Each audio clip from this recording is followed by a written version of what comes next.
আসসালামু আলাইকুম ওয়া রাহমাতুল্লাহি ওয়া বারাকাতুহু। আল্লাহ রাব্বুল আলামিন আসমান জমিনকে যদি এত সুন্দরভাবে সৃষ্টি করে, না জানি মানব জাতিকে আল্লাহ কত সুন্দরভাবে সৃষ্টি করেছেন। তাই আমরা মানুষ হয়ে আল্লাহ রাব্বুল আলামিনের প্রশংসা করা আমাদের উচিত এবং তার দাসত্ব গোলামি করা আমাদের জন্য উচিত। মহান রব্বুল আলামিন বললেন, আমি আল্লাহ তোমাদেরকে সৃষ্টি করেছি আমার দাসত্ব এবং আমার গোলামি করার জন্য।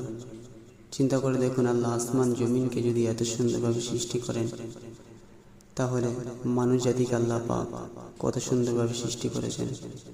আর আমরা পৃথিবীতে এসে হিংসা, রাহাজানি, বদমাইশ, শয়তানি, অসায় ধোঁকায় পড়ে কত আল্লাহ নাফরমানি কাজে আমরা লিপ্ত।